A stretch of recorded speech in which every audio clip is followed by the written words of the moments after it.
Today, it's another day. Hello mga kuya, mga ate, mga marites. Ayan, nag-alarm ako ng time na yan dahil may pupuntahan ako. Kukunin ko yung scooter na pinagawa ko. Ayan, unat-unat, unat-unat. Bago dumiretso dyan sa may kusina para maghilamos. Ayan, pagkatapos ko maghilamos ng time na yan, nagpunas-punas ang muka at nag-toothbrush na rin ako para hindi naman tayo bad breath. Diretso na ako sa room pagkatapos.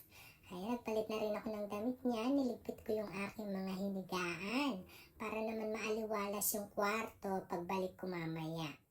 Ayan, nagtanggal ako ng tali at nagsuklay-suklay dahil hindi nga ako naligo ng time na yan. Sabi ko pagpapawisan ako kaya mamaya na lang pagbalik ko. Naglagay ako ng konting lipstick at nagpabango na rin. Ayan, paglabas ko, nagpakita ko dun sa mga gumagawa.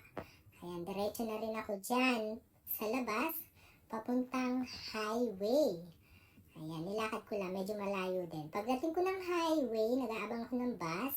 Medyo matagal-tagal, buti na lang hindi mainit nung time na yan. Dumating din yung bus, sumakay na ako. Ayan, ina-explain ko sa kanya kung saan ako bababa.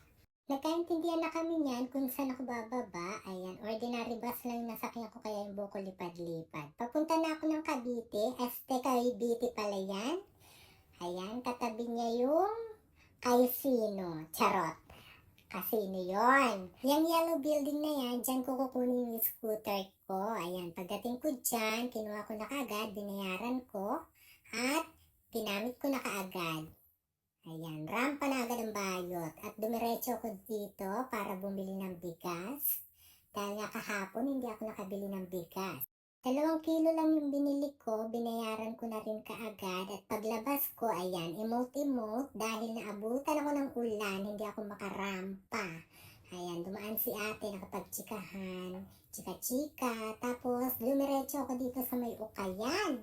Ayan, nag-ukay muna ang bayot. Dahil nga medyo maambon-ambon pa. At may napili akong sando at saka long sleeve pero papuputulan ko na lang yan. Hinanap ko yung kahera nagtatago. Ayan si ate. Ate, magbabayad ako. Ayan. Ang aking binayaran dyan ay 1,000 batu. Kaya pagkatapos ko dyan, dumiretso na ako dito sa may gasolinahan para pahanginan yung gulong ng aking scooter. Dahil pakiramdam ko, malambot siya dahil tumatalon-talon ako. Pagkatapos ko mapahanginan, dumiretso na ako pa uwi. Nakarating na rin ako pababa sa amin. Dahan-dahan lang dahil medyo malubak yung lugar na yan. Ayan. Dumiretso ako hanggang gate namin at hinatak ko na lang yung aking scooter papasok. Madumi pala yung scooter kaya ayan, nilabas ko ulit. Nagkape muna ako, nagmumuni-muni ako dyan, nag-iisip ako kung ano yung mga gagawin ko pa. Pagkatapos kong humigop ng konting kape, naglinis na rin ako ng scooter ko. Yung pinagawa ko dyan, yung likurang bahagi ng aking gulong. Nasira na yung interior, kailangan palitan. Ayan, pinalitan tapos binayaran ko dyan, 2,000 batu. Around 980 peso lang din naman yun sa atin. Malaking tipid na rin na may scooter ka para anytime pwede akong umalis. Ayan, makakaalis ako. Pag may gusto kong bilhin, mabibili ko kaagad. Yung 300 batu na pamasahe, laking tipid na rin yun. Pwede ko nang ibili ng iba pang bagay.